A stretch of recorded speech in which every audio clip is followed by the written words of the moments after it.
Welcome to the Value of Recruitment podcast with me, John Brooks. Sponsored by Atlas, the recruitment platform helping you become an AI-powered recruiter. This week, I'm speaking with Dave Lewis, Director of Enabling Change. Dave is a highly respected recruitment trainer, but also runs a business recruiting for recruitment agencies, so he has a unique view of our industry. During our conversation, Dave explains how his recruitment service goes beyond the placement to include training of new placements and how that changes his relationship with his clients. He talks about the importance of valuing what we do as recruiters and how it's often the recruiter who values recruitment less than the client and candidate. Dave also highlights the need to get clients to engage in the process and not just sit back and blame their recruiter when things go wrong. It's great to hear from someone who's so passionate about our industry and who offers really insightful ways to tackle some of the challenges we face. Enjoy the show. I hope you find it valuable.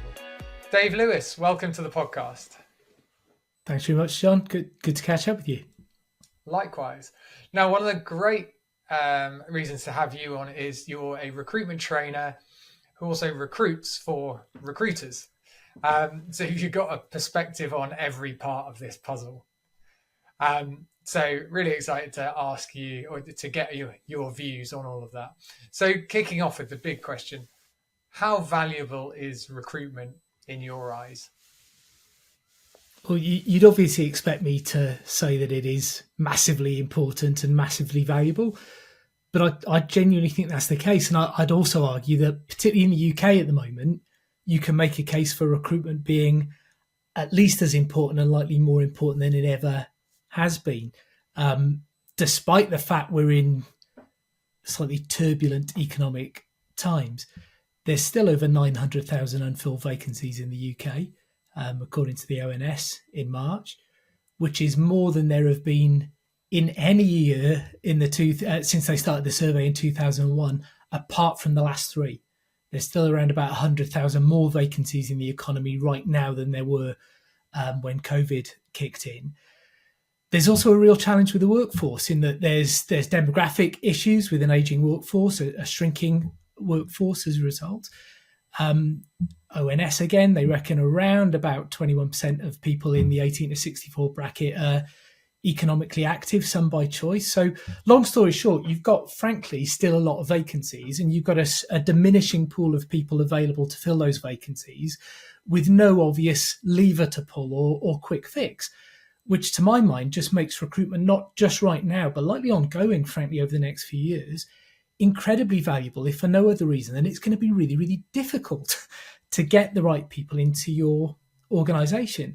And fundamentally, whether you choose to do that recruitment yourself, whether you, as a hiring manager, as a line manager, as a business, whether you choose to outsource it is going to be difficult. And getting the right people, as anyone in any commercial enterprise will know, is key critical to your business's ongoing success, prosperity, and frankly, survival over recent years. So massively and then some, John. I love that answer. It's really good to have that data. And clearly, recruiters listening to that, if you can pick up just a couple of those data points to give yourself the confidence, if you're thinking, am I valuable to this client?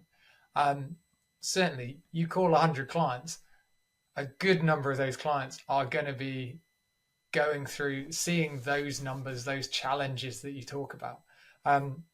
Putting numbers behind why we're valuable, our self-worth, I think is really useful. There's another data point which I don't mention in there because getting an accurate number on it, frankly, is so difficult. But as much as the numbers of vacancies there, the pool of people willing to do those jobs is shrinking to some extent.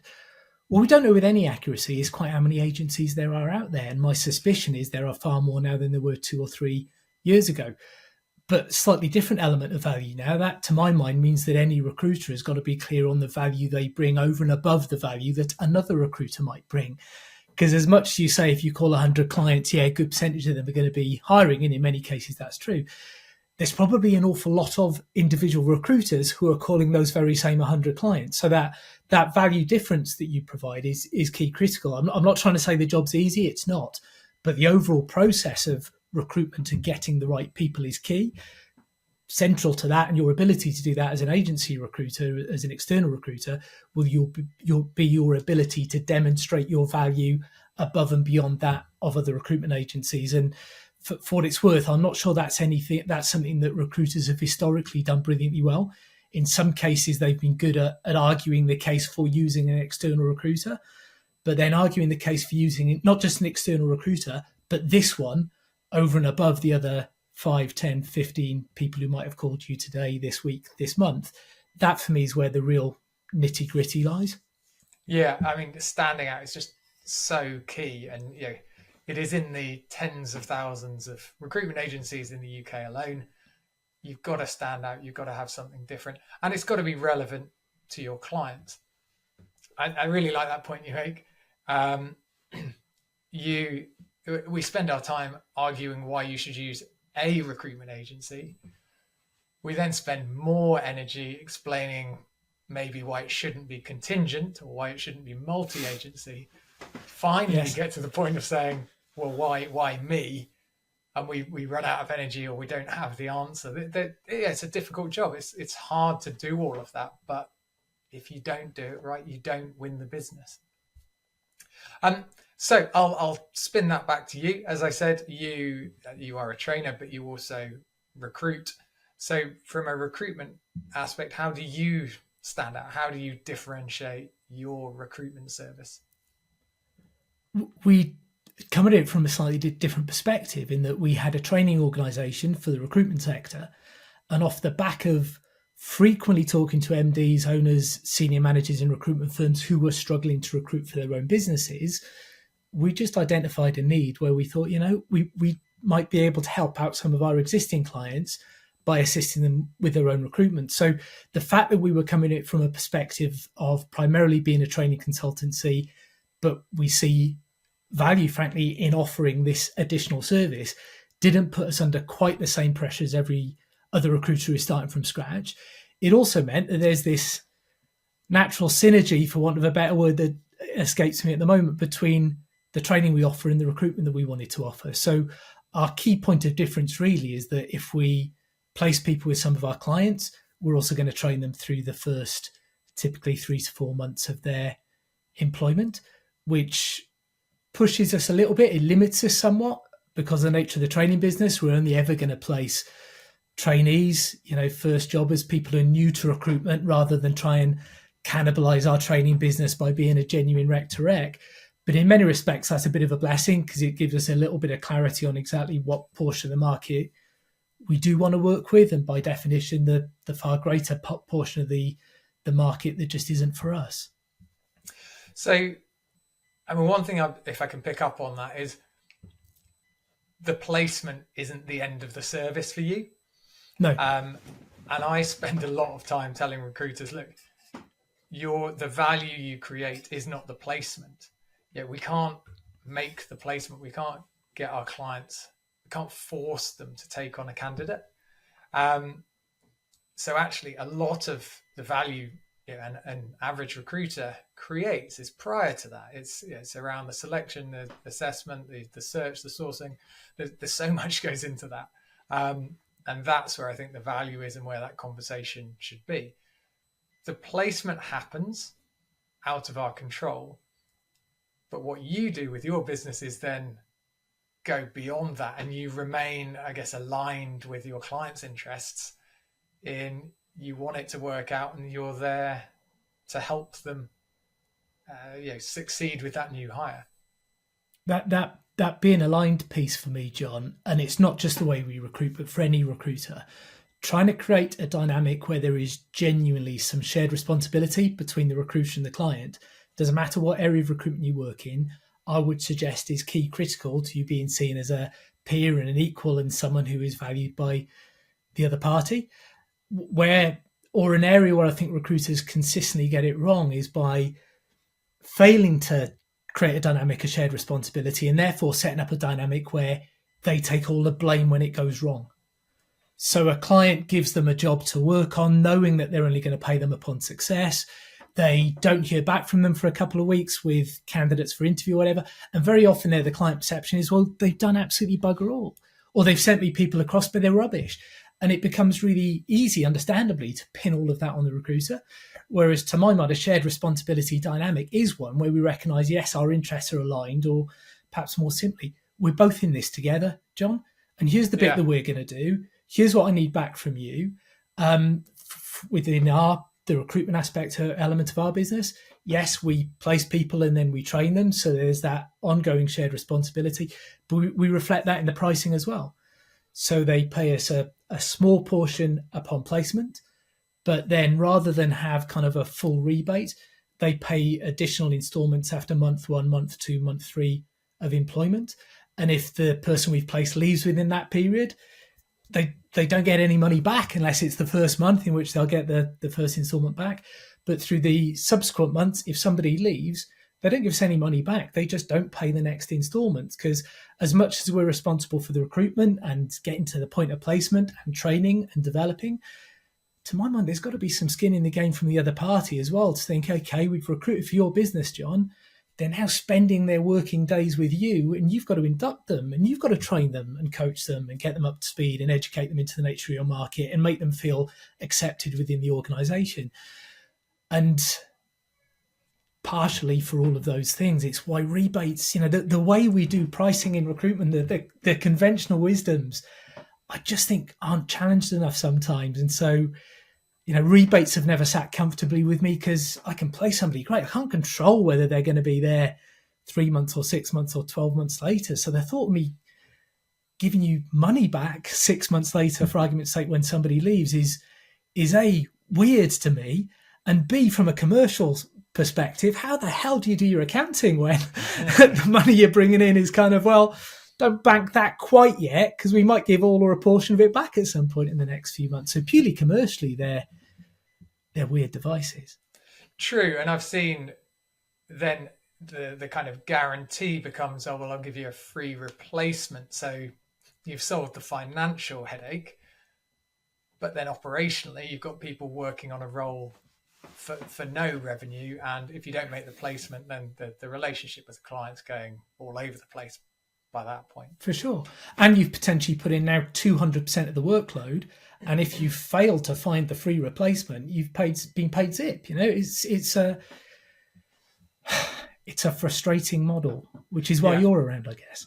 Yeah. Well, and you're a change maker as well. You don't sit on your hands and just think we should do things better. I know you're pushing to change how people see things.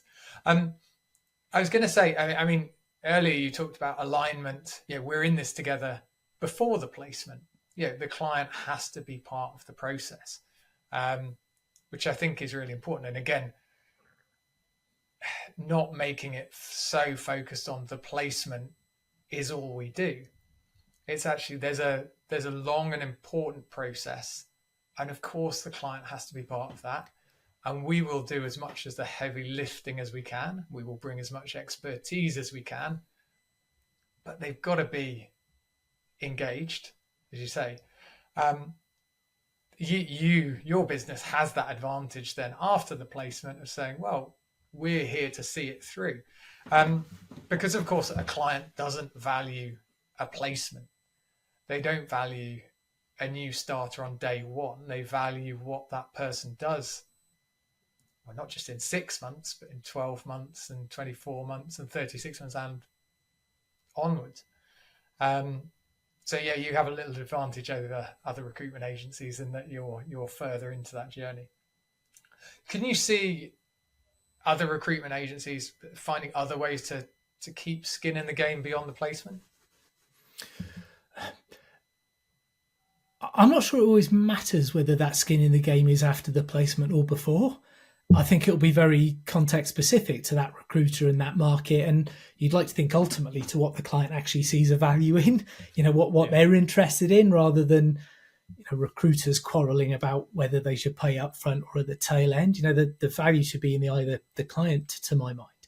But I do think that creation of value in many respects does stem from we're in it together. We're going to we're going to build a process where we're both involved. So whether that comes in our cases, with training post-placement, or it comes pre-placement by saying, okay, here's how I work, here's what I'm going to do, but here's what I need back from you.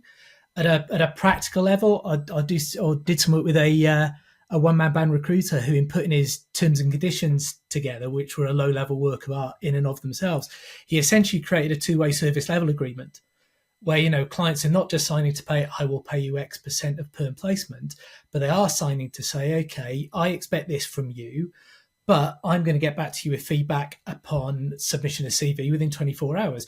I will get back to you with immediate with feedback post-interview within whatever the time frame might be. And in one level, it doesn't sound like it's creating value. I'm asking you to do some work, John, but I'm not sure we ever value much when it's distant, when it's at arm's length. They're going to go away and do this. What do? Don't really know, but maybe they'll churn out a good candidate for us at the tail end. So that, that involvement for me is key critical. A phrase that recruiters didn't use 5 years ago, which is everywhere now, is, the moan about being ghosted. And very often, not always, but very often that for me is an admission of, frankly, poor process management, and likely an admission that the client doesn't see you as being valuable enough to even let you know the result of an interview they've run with a candidate, for instance, or what they thought of some CVs that you've submitted. So there's value everywhere, right? But it's that value's got to be in the eye of the customer rather than in the eye of the recruiter. Ultimately, it's got to be something that they want rather than you want to foist upon them because you believe it to be good or better or distinct Absolutely. or different. And B, I probably care less about where that value lies post-placement, at point of placement, to get them through the no man's land of having resigned up until to actually turning up, or whether it's, value after they've actually started. So long as a client is looking at what you're charging and looking at what you offer and thinking, I feel like I'm getting something here. I'm getting very literally good value, but I'm getting more than I'm paying for. I'm getting more than I expected. I'm getting something that keeps me really content above and beyond the service perhaps I expected. Then I think you're doing something right. Yeah. There's a very well-known phrase of you don't value what you don't pay for. Now, clearly that's a mistake that contingent recruiters fall into. The client isn't paying. But also... sorry to interrupt, John. You're right. But weirdly, I think the mistake there is often with the recruiter rather than the client. Because far more often from my own experience, it's the recruiter who doesn't really value what they're doing, partially, but only partially because I'm doing it for free up until the point of placement, rather than the client who, in many cases, most cases perhaps, is reaching out to a recruiter because I'm trying to recruit and it's bloody difficult and it's hard work and I don't have time. So they see the value in all of this. They know it's hard. They want to outsource it. That's why I'm talking to you. And then there's a recruiter thinking, well, we're going to charge you 15 grand and I'll maybe ping across a couple of CVs and we'll it's got to come from in any sales dynamic, right? The value's got to be communicated by the vendor initially. If they don't believe in it, what hope have you got? And it's the recruiter, for me, frankly, who is often the weak link in understanding the value when you look at that chain between the candidate, the recruiter, and the client. Yeah. Yeah, and that's crazy. As you say, that the client clearly values, the client has a problem and they want some help. They are either reaching out to a recruiter or saying, yes, I need some help. The candidate clearly values them. Now they're not paying for the service, but they're very motivated and engaged in the process. So what's gone wrong there? Why is the recruiter valuing recruitment less than everyone else in the conversation? God, you're good at these big questions, John, aren't you, John? I'll give you 30 seconds at a precise answer, right? Listen, there's multiple factors, right? And the way we charge will be a part of it, I'm sure. Weirdly, and I'm not suggesting we should, but that dynamic you just described, partly the fact that we don't charge candidates, I think, creates part of the disbalance in the relationship. But perhaps one of the broader issues and the reasons we don't value it is because so many recruiters end up in recruitment having kind of fallen into it. It's not always that active choice. And so if a recruiter is going into something because I've just kind of fallen into it and I need to earn a few quid to pay the bills and this will kind of do for the time being till I work out what I'm going to do in my life.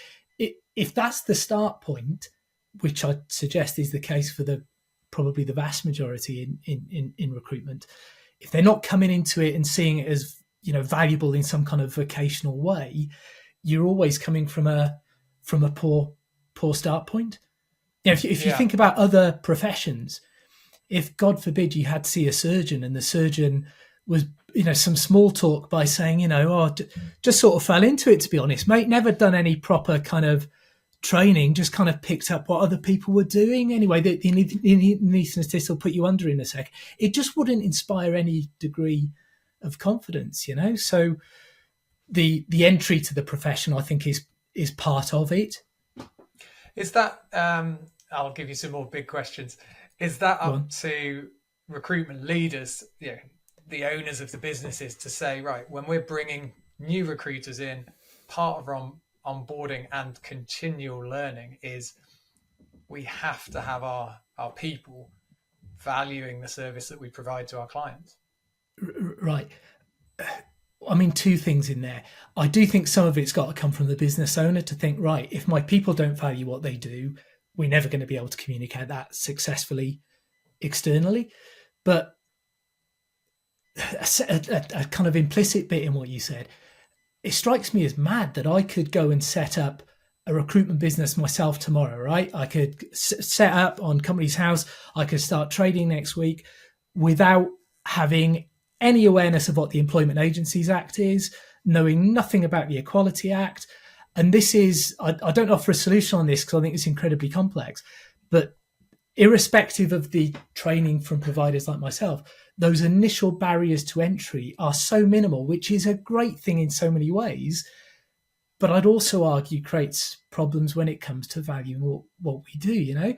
There are professions where you need to study, you need to pass qualifications, you need to be a member of certain professional bodies. And I'm not convinced any of that is the right fit for recruitment, but there's got to be something in between, right? Between, okay, you've got to study to be a lawyer or a solicitor or a doctor, but to be in recruitment, you just jump into it from day one, pick up what other people are doing, don't worry too much about the legal context, very rare to anyone to make a complaint, and if they do, you're personally liable, mate.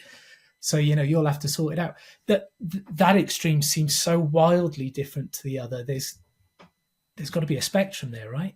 Yeah, well, that ties into one of my bugbears at the moment of that person starting on day one clearly doesn't have all of the expertise and the skills that they can offer to clients. So there's understanding their value, but there's other things there. And yet so often a client will pay that recruiter, that junior recruiter, the same as someone who's been doing it 10 years and really does know their market inside out and really does know the legal issues and the business challenges that come with recruiting people and solves those problems for their client. No, agreed. And you didn't quite say this. I also think within that, there's sometimes a danger that we confuse experience with ability. Because, there are plenty of recruits out there with the 10 years experience who are no more capable, knowledgeable, frankly, in a meaningful way than the people who've been doing it for 6 months. But no, I take your point. When we look at the number of agencies, the number of recruits out there, really mixed bag. But I could be, irrespective of whether I'm new, I could just be lousy and coming to you and charging the same fee as someone who is demonstrably an expert and great at what they do. Yeah, I think there's something around survival there. Like so many people, and as an industry, we expect so many people to fall off that actually, once people have been in 5-10 years, they've usually proved themselves, or at least that's worth considering. Yes. It also, I think, reinforces that difficulty of, if we're going to introduce some barriers to entry, something you needed to do, how does that sit with an environment which is often at its heart a sales environment and inherently short term? So recruitment's in a peculiar place for me between sales and professional service. And if you look at any recruitment organization, it is, or most recruitment organizations, they are inherently salesy in their culture and their focus. And salesy, for good or for bad, often translates as short term, rather than taking that bigger picture. And it's those sales pressures which are often why you get that attrition. You get those people who are in it for 6 months and decide it's not for them. And then, like you say, very often the people who've been doing it 5-10 years build up some degree of competence at the very least. But equally, I've trained some massively successful recruiters, and successful, frankly, in terms of pounds, pence, and billing, who've been doing it 2-3 years or less. That's really irritating when they pick it up really quickly and are capable and are really, really good. Completely. And yeah, that's one of the brilliant things about recruitment, the meritocracy, in the way you hear on podcasts people saying, oh, yeah, no, gave it a couple of years, set up my own business, and now we're at 50 people making whatever. And you're like, wow, that is impressive. And it's because there was no barrier to entry. They didn't have to study for 5 years and then bow down to certain people for another 10 years in order to get the chance. There are huge opportunities there. I actually, my personal view is, I think those opportunities come from how important recruitment is. That hiring companies say, if someone can help us solve this problem, we'll take you on. We're not going to be snobby about this. We're not going to be picky about you needing certain qualifications. This is a big problem. If you can help us solve it once, we'll come back to you, and we'll come back to you. So you can prove yourself very quickly. As an aside, John, I know we both started our careers at the same place, essentially at Reed. When I joined them as a graduate in 2000, that was a large part of the appeal. The culture of the organisation there was very much, we don't care how old you are, we don't care who you know, don't really care how plummy your accent is, any of that. We sort of care about how good you are. And if you can demonstrate you're good, we'll fast track you, we'll promote you, we'll give you massive opportunities. And I loved seeing that culture, or variations of that culture within recruitment, within recruitment organizations. So again, I come back to why this is so difficult, because those barriers to entry or lack of create all of those kind of incredible opportunities. I also think they create some of the problems around not just lack of value, but malpractice and stigma and perception. So it's devilishly difficult to get right. Yeah, absolutely. It's interesting. We always say most people fall into recruitment. Through this podcast, I've been talking to a lot of people who have chosen recruitment. So they've been successful in another career. They've, for various reasons, chosen to come into recruitment. So they've seen the value in it, which obviously I love to go into more detail in that. But I think they bring a really interesting perspective, and I think sometimes their clients value that, and when they're building teams, that can help them with their teams. When I'm doing the training part of my job, John, and maybe meeting a group I've not met before, you'll always do some kind of introductions, and there's elements perhaps of, why do you join that, tell me about your background, that kind of stuff. And the vast majority are, here's how I'm going to dress up, how I fell into it. And then you'll talk to a minority who will basically say, here's why I chose to go into recruitment. And it's always a much better story. And they're always come into it with this, to really repeat and reinforce what you said. I came into it through choice and because I saw value in doing this. And there's more, in 2024 parlance, there's more mission, there's more purpose about what they're doing for that very reason, which you'd like to think they're therefore going to bring into the job, rather than fell into it because I saw an advert and the OT looked really good and it said I didn't need any experience. I didn't really know what recruitment was, but I reckoned I could wing it in an interview. Well, the classic was I was talking to a recruiter about a job and they said, yes, yeah. Oh, I was talking to a recruiter about becoming a lawyer and they said to me, have you ever considered working in recruitment? Strangely enough, no, but now you mention it, when can I start? No, it's that's good. Just changing tack slightly. I think we both agree recruitment's really valuable. Obviously, we want agencies to be well paid for creating that value, however they structure those fees. But when clients I think have been taught by recruiters that when a recruiter pitches their price, the client negotiates. I'd be interested, actually, people don't negotiate with me very much. And I think that's because of how I position myself, and maybe because I am seen as an expert in negotiation. People perhaps don't fancy negotiating with me. Do you get people negotiating you? Yeah, recruiters negotiating with you as a trainer much? I think there's 3 bits to your question with apology for me. So I'll answer the third bit and the direct question in a second, but a couple of quick things. You start by saying, I don't think people negotiate with me very much because I train negotiation and pricing and that kind of stuff.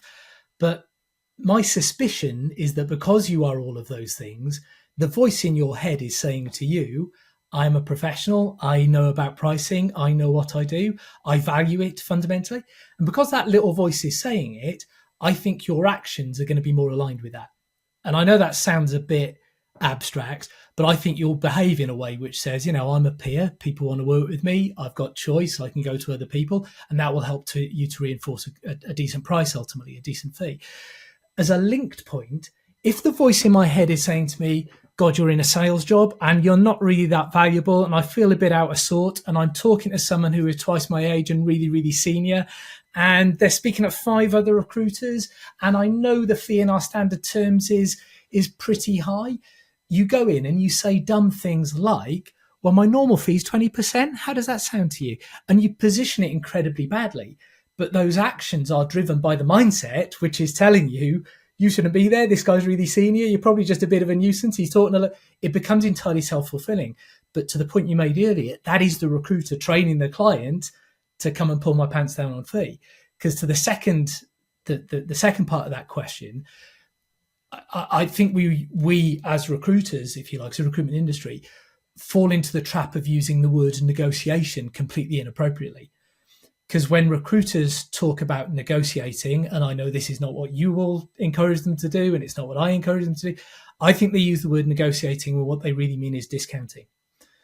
But if they go back to their boss and say, I've just discounted from 20% down to 15, that feels like a defeat. It sounds bad.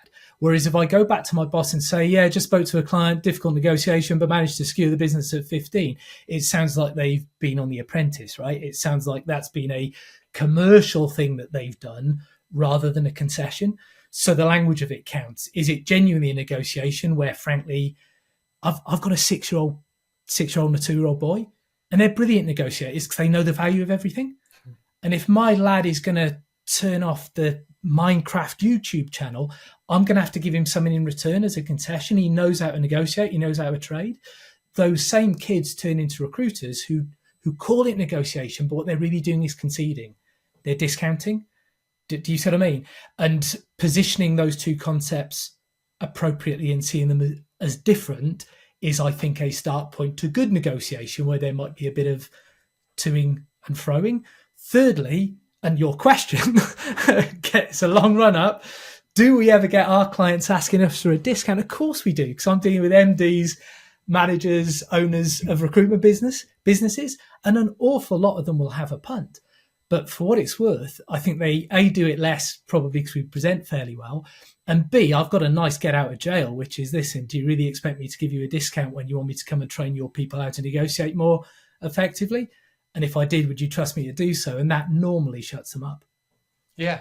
And I think even having that kind of short, smart response can be enough. I think I called it training in a LinkedIn post a while ago.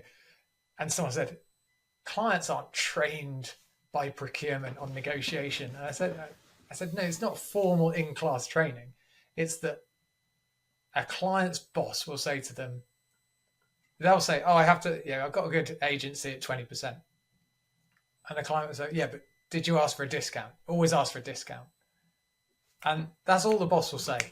Every time they come back, whether it's buying recruitment or anything else, oh, did you ask for a discount? So most people are going to ask. They're going to take a punt. And they should. Like, why not? Yeah, of course. But it's kind of a conditioning, right, rather than a training. But that Yeah, conditioning for me is probably at least as much from the external recruiter as it is from your manager internally. It's through having that kind of corporate memory of knowing that when a recruiter comes to you and says, my fee is normally 30%. How does that sound? Does that sound reasonable? It's knowing that in practice we've been able to get them down to 15, so give it a go. I do think the recruiter, and blame's just unhelpful, but the recruiter ultimately is responsible for how they are perceived by their clients. And if you are prepared to essentially, half your fee because somebody asked, you've got some skin in the game. You have some responsibility for the dynamic you've created. It's not just the fact that line manager who was told by their manager to maybe ask for a discount because it worked a few years ago has dared to ask the question.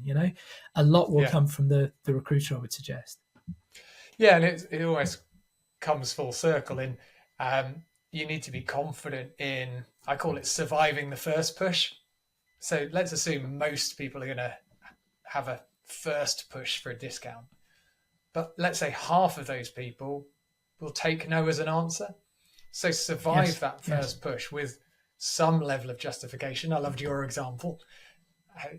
I'm going to train you on this. What would that be if I discounted? So survive that. And then, you are going to have real give and take negotiation with some of the hard-nosed clients who are really going to push you.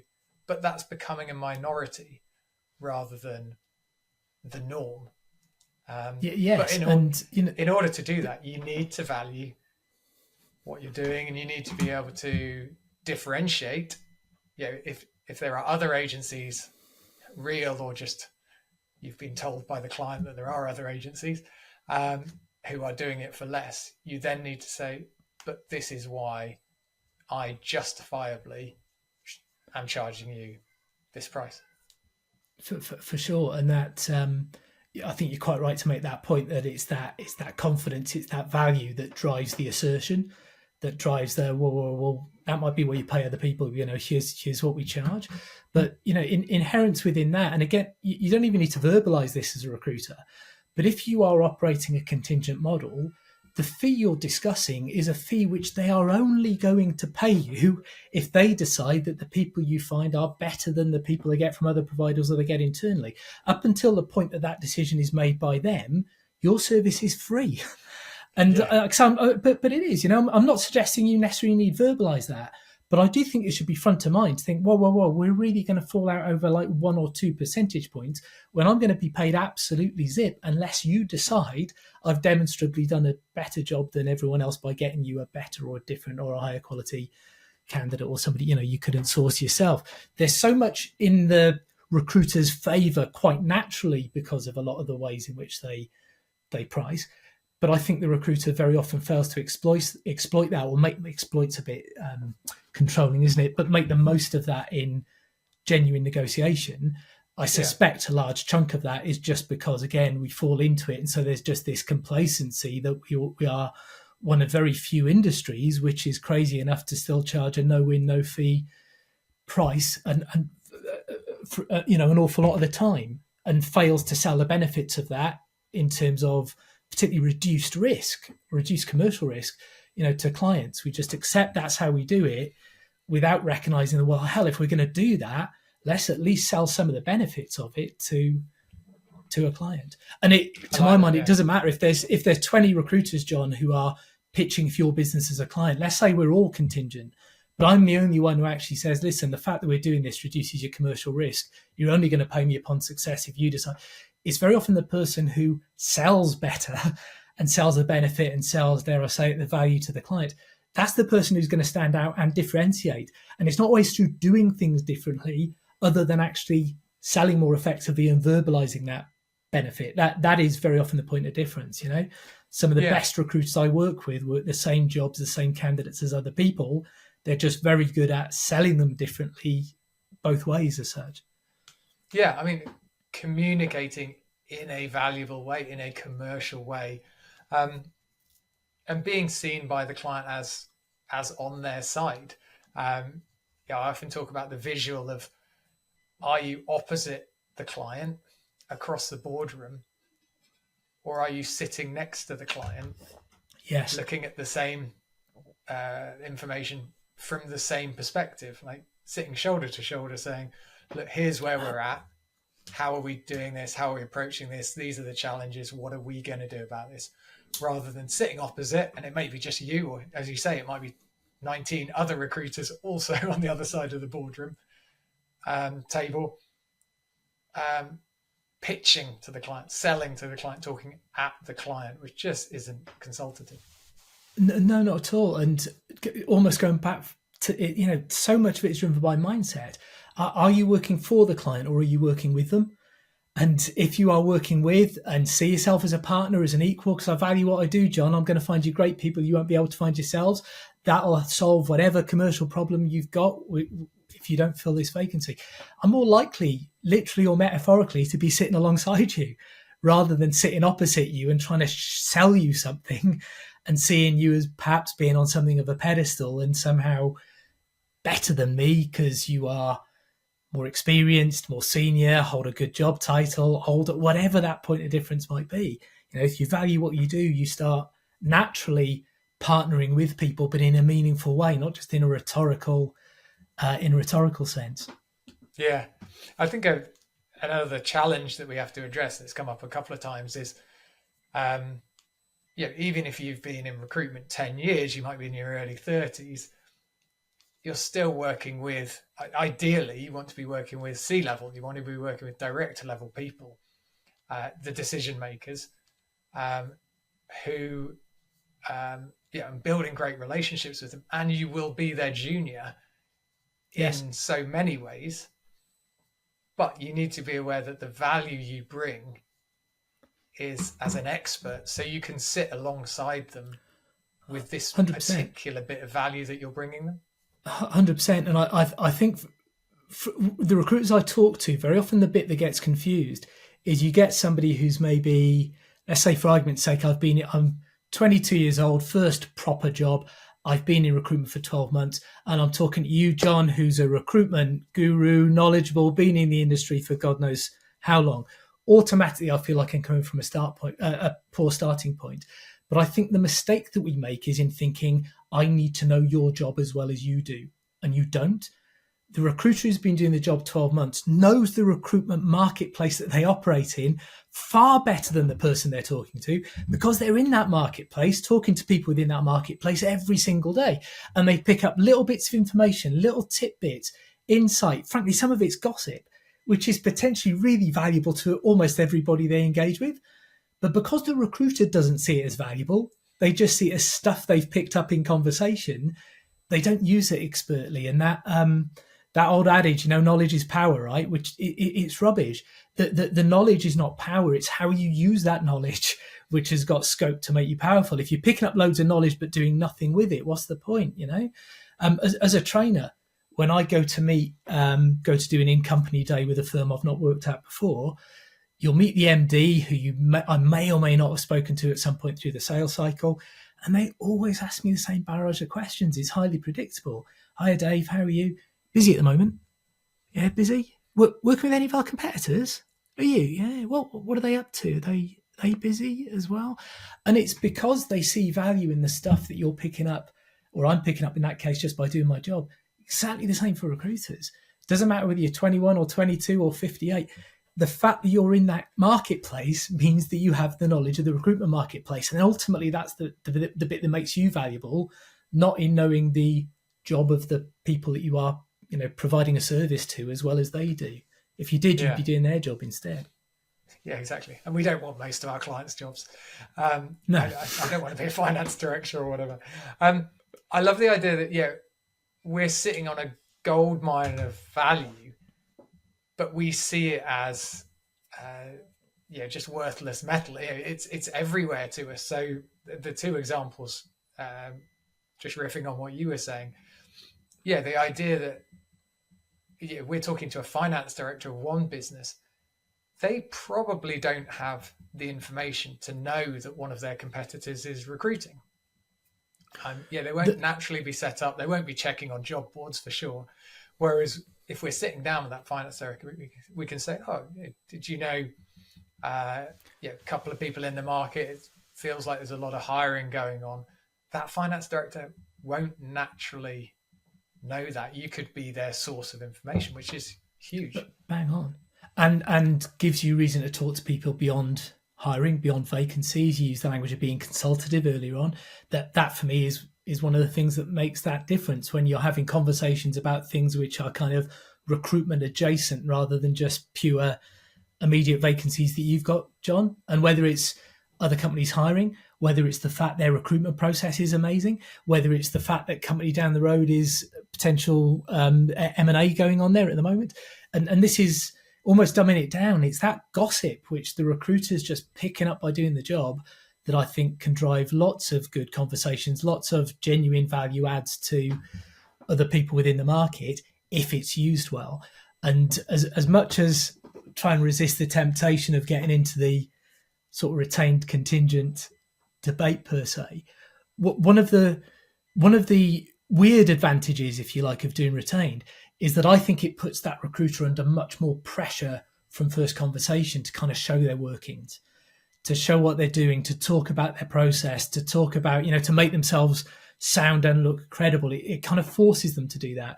Whereas I work with an awful lot of contingent recruiters who frankly work every bit as hard as the retained guy. Their processes in many cases are just as effective. They're just as slick. They're just as good at getting the right people, but they're not always as good at showing their workings, because they're not going back to the client to say, here's the market map that we did, because they don't even use that language. I just did some research, just spoke to 20 people and 10 of them said it wasn't paying enough. But they're not always under the same commercial dynamic to go back and think, well, John, because you paid me a third of my fee up front, I need to tell you now that of the 20 people I spoke to last week, 5 of them were not interested because they heard really negative things about the culture of the team that you're leading, John. And, you need to have a look at yourself or you look at hiring. They're not going back with that. And it creates the perception in the client's mind that, well, I haven't heard from you for a week or so you're probably doing nothing here. You're working on the other jobs. Do you sort of mean? So that pressure to report and report meaningfully, I think is a good thing. But, that show your workings piece is a key failing and an easy fix. Again, it's similarly to whether we see the value in what we do, even though it's valuable to a client. So is it, I've just spoken to everyone who's interested in the job, or everyone who could be suitable, I'm even approaching them. Is that called a market map, or is that just stuff I do that doesn't get mentioned? Right. Another example, and it shouldn't matter, right? But those badges kind of formalize it a bit, and they make it more marketable, and it's perhaps easier there. And that pressure, if I'm charging a fee up front, to make it marketable and make it sound better, is really pressing. It doesn't mean that contingent recruiters are not doing that, but they're not always getting the kudos for it, which is a real shame, I think. Yeah, and then I think this comes back to our earlier point. The focus slides onto the placement. So it becomes all about the placement, which is out of our control here. Whereas actually, in the example you've given, there are certainly contingent recruiters who will do the full, really high quality, high value process because they haven't communicated that, they haven't badged it up in certain ways. They're not justifying the work they're doing, the value they're doing. The client doesn't see it. And actually, their pricing signals in the same way. They say, look, I'm not going to invoice you for any of this stuff. Again, you're not going to pay for it. You're going to stop valuing it. Or to your point, we're not charging you for it, so I'm not going to value it. We'll need another podcast on contingent versus retained. But I'm not doing that one. I'm sure lots of people would sign up to it. I'm sure they will. But the concept, in some levels, the difference is just when you send the invoices. 100%. Well, when you send the invoice, doesn't carry any fundamental significance in terms of how capable you are of doing the job. And also going back that, values in the eye of the beholder. If I've got a vacancy as a hiring manager, I care far less about when you're going to charge me than I do about, are you going to get this done? Are you going to find me a good person? Are you going to solve this problem? Because if I don't get this guy in, we're losing revenue. That guy's going to leave because he's doing 14-hour days or whatever else it might be. That's the bit they care about, and broader point perhaps. But I do think so much of the recruitment industry is navel gazing. Talking about recruitment to recruiters rather than thinking, hold on, what do our clients care about? What do our candidates care about? What would they perceive as being valuable? Because to the same point, but maybe in reverse, not every client sees the consultative piece as being valuable. It can be really frustrating sometimes for a recruiter when they're feeding in all of this insight and this expertise and this knowledge. Someone who just doesn't care. I just need a couple of CVs, mate. Have you got them or not? So that it makes recruitment more tough because you've got to pick your battles. But, you might have 5 clients. They each see value in slightly different things that you provide.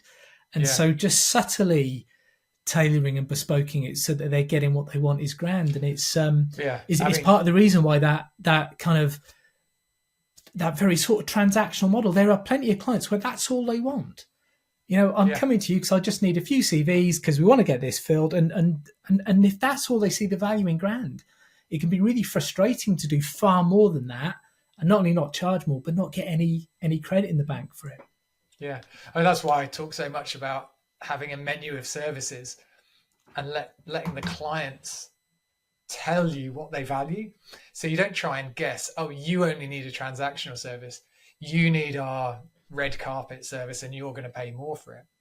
Just give your clients the choice, start that conversation, and they'll give you those buying signals of, I don't want to pay you for any of that, but I'll happily choose option 1 on the menu versus, option 1 on the menu won't do anything for us. That's not our problem at all. We need option 3 or 4 and we're willing to pay twice as much for it.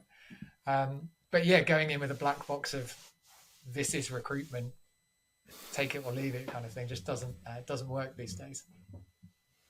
And that's starting the conversation bit for me, John, because, do you want option 1, 2, 3 or 4 for argument's sake? Unlike my Netflix subscription or whatever else, if you give me that menu, presumably that there is scope for me as a client to say, well, I want bits of 3 and I want bits of 4. Is that, at least we're starting the conversation now and I'm getting an understanding of what you see the value in, and then we can work out the pricing off the back of it rather than, like you say, the black box. What do you charge? 20%? Well, normally 20%. Obviously, that's our usual fee, but go on, have a go at 10 and we'll meet in the middle somewhere. That conversation starting, but a conversation about what do you see as being valuable, great. And I don't think it happens enough. I love it. We could go on for hours. I think for the sake of you and our listeners, we'll cap it here. I'll give you the last word. Just sum up again, how important is recruitment in your eyes? If you think about pretty much any business or any organisation in the UK over the next few years, I would suggest that in most cases, their biggest challenge is going to be in hiring the right people. And if you can help them to do that and to grow their organisations and get the best talent out there, you are massively valuable. But unless you recognise that, you won't be reaping the rewards of that value. And that's the tragedy of my job, John, over nearly a quarter of a century, really, is the number of recruiters I train who don't value what they do. I find it such a shame. I find it absolutely pervasive. And there's something great about working with a recruiter who's maybe gone through that stage of their career and maybe started to recognise, bloody hell, what we do is amazing, isn't it? I shouldn't feel embarrassed about charging 30% or 40% or a flat fee or an hourly or whatever I charge, because we are worth every single penny and then some. Brilliant. Well, I hope this message has gone out loud and proud to lots of recruiters who are thinking, I value what I do. I understand that. So thank you, Dave, so much for joining us. And it's been a pleasure. Cheers, John. I feel like we've covered so many important things in that conversation. Thanks again to Dave for sharing his perspective and insights. 3 things stood out for me. First, the idea that people don't value what they don't pay for, and why we need to engage clients in the process if we're going to act as their partner. Second, a slightly worrying observation that recruiters are the last to value what they do. And third, Dave's point that you can act as a peer to your client, even if you're less experienced than them overall. Great recruiters bring fantastic value to clients, and we should be confident in being respected for that value. If you found the show valuable, please leave a review and remember to subscribe or follow the show on your podcast app. You can also get more insights and inspiration by signing up to my added value emails on Substack. You can find the link in the show notes. Now, go and create some value. Thank you to Atlas for sponsoring the Value of Recruitment podcast. To learn more about how Atlas is creating an AI platform that helps recruitment agencies generate more placements with less effort, visit recruitwithatlas.com.